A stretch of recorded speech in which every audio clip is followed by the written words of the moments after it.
una pregunta para abrir esta charla, y es, usted escuchó a Vero, ¿qué opina? Escuché el final, realmente. Ya.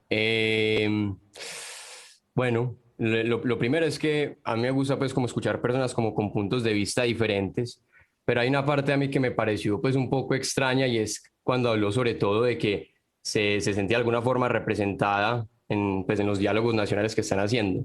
¿Por qué? ¿Qué es lo que pasa? Yo he notado que el paro comenzó siendo por el tema de la reforma tributaria, pero con el pasar del tiempo se han sumado muchas otras razones y son tantas las razones que ya yo personalmente no sé de qué se trata el paro. Y como no se sabe exactamente de qué se trata el paro, las personas llegan al paro por diferentes razones. Y lo que yo escucho es que mucha gente no se está sintiendo representada por el comité y creo que es por eso, porque cuando vos abrís espacio a que haya tantas personas en torno a una marcha por razones diferentes, es normal que haya desacuerdos entre ellas. Entonces, claro que la gente, yo creo que la gente se va a sentir como poco representada por la gente del paro. Eso es como las cosas que recuerdo. No sé qué más dijo así como que puedas recordarme.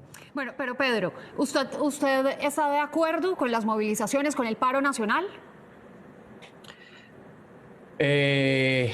No. Te voy a decir, bueno, va a hacer un paréntesis porque no falta de pronto el que quiera meterle show a eso. No, no es que yo esté en contra de que la gente marche. Yo creo que la gente tiene el derecho a marchar y eso no lo discuto. Simplemente creo que muchas de las razones por las que están marchando realmente no saben qué significa y no tienen como muchos argumentos de peso. Te voy a dar una razón específica. Yo soy estudiante universitario. Tengo amigos de universidad pública, de universidad privada, tengo amigos que no van a la universidad y amigos que ya son graduados. Y yo lo sigo en Instagram, yo veo el tipo de cosas que ellos publican y han compartido obviamente cosas relacionadas pues como con el paro. Y cuando arrancó el paro con el tema de la reforma tributaria tuve la oportunidad de conversar con algunos, porque a mí me gusta el tema de economía como dijeron al principio. Entonces yo les preguntaba como, bueno, veo que no te gusta la reforma tributaria, ¿por qué? Y la gente decía, no, porque es que eso le hace daño al pueblo. Y yo les decía, ok, de pronto cuando leíste la reforma tributaria, ¿cuáles son los puntos que te parecieron que le hacen daño al pueblo?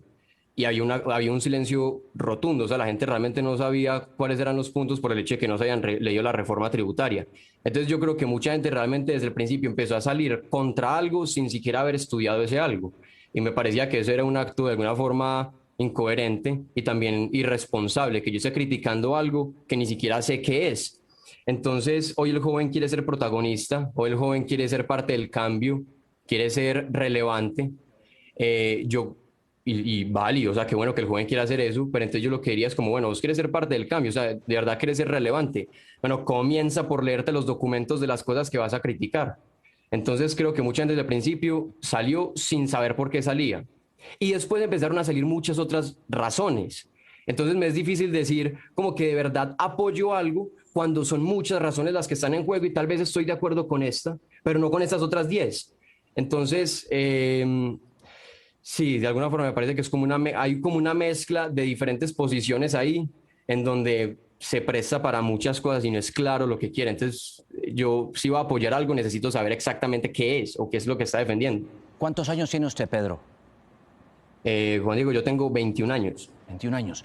¿Usted se siente como joven, estudiante universitario, representado por los otros jóvenes que están bloqueando? No. Sobre todo por los que están bloqueando. O sea, yo nunca me hubiera imaginado que una forma para llegar al progreso es evitar que las personas puedan movilizarse, evitar que las personas puedan como continuar con sus actividades diarias. Nosotros tenemos que recordar que el país no es el gobierno, el país no es el Estado, el país somos nosotros. Y si yo empiezo a tener prácticas y comportamientos que le están haciendo daño a otras personas, yo no puedo empezar a decir que lo estoy haciendo por el bien. O sea, como te hago daño, pero es por tu bien. No, eso la verdad no lo creo. Lo otro es que muchas veces veo como algunos de los mensajes que comparten algunos pues, otros estudiantes y son mensajes con los que yo francamente no estoy de acuerdo. O sea, cosas como la renta básica universal, yo creo que eso quebraría al país. Creo que eso le haría mucho daño al país. O sea, yo creo que cualquier persona que reciba un ingreso sin haber hecho algo para recibirlo, se empieza a acostumbrar a eso, a recibir sin dar. O sea, piensen en un niño rico, en un niño de papi y mami. que papi y mami le dan todo, cada vez que necesita algo le dan plata. Ese niño le va a ser muy difícil en el futuro trabajar porque está acostumbrado a que le den todo. Y creo que es similar con las personas que reciben algo, por ejemplo, un subsidio del gobierno, y, y pasan años, pasa tiempo y siguen recibiéndolo, pero no hacen como algo más para ellos conseguir las cosas. Entonces, eso es una de las cosas, por ejemplo, que yo veo como que no, realmente no me siento representado por estas personas. Además que, francamente, a mí me preocupa mucho ver que haya personas con una camiseta, por ejemplo, el Che Guevara. Hágame el favor, pues, o sea, el Che Guevara, o sea, un tipo que le escribió cartas a su papá confesando que le gusta matar, un tipo que era abiertamente homofóbico, abiertamente racista, que utilizaba expresiones como que el blanco es más inteligente y por eso tiene que gobernar y que el negro es más fuerte y por eso tiene que trabajar, o sea, expresiones abiertamente racistas o por ejemplo, pues el tipo, eso lo pueden buscar, eso es un hecho histórico y varios reporteros cubanos que han escapado de Cuba lo han dicho, el Che Guevara implantó, déjame termino, implantó campos de concentración, por ejemplo, para homosexuales, entonces no estoy de acuerdo con muchas de las cosas que los jóvenes están representando. Sí, pero digamos que esa no es la generalidad.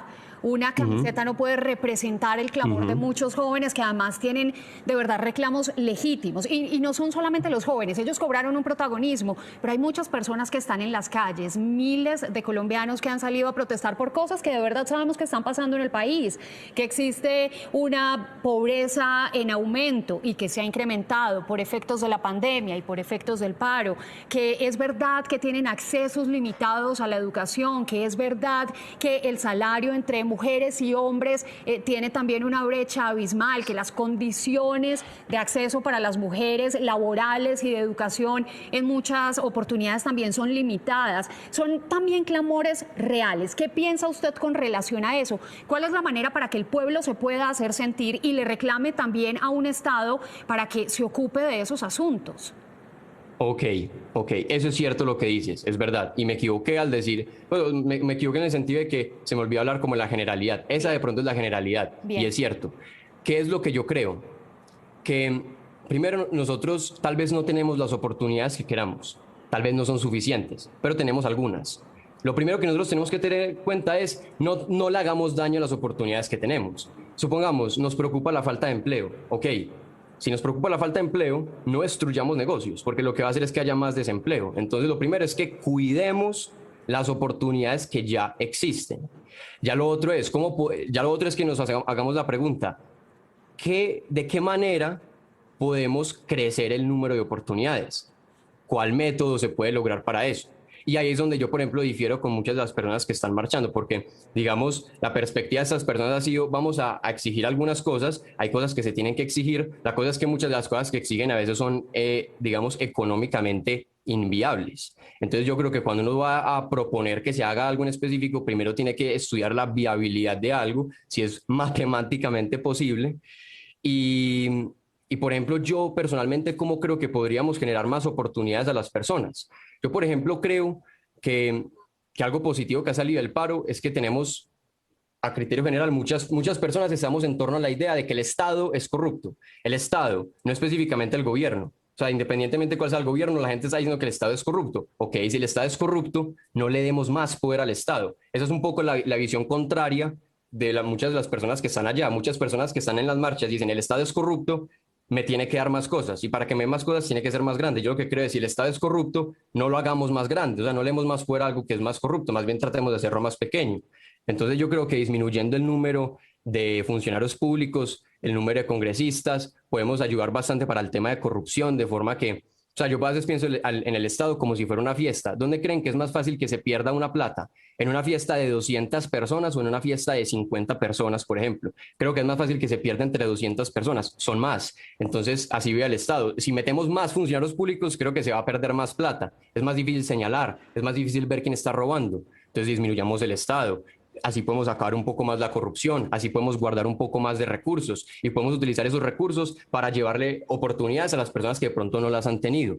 También creo que es importante que respetemos a las empresas, entendiendo que empresa es la señora que contrató a 3 barberos y abrió una barbería. Eso es una empresa, es una microempresa, y esas son las que generan precisamente que haya empleo, que haya oportunidades para las personas.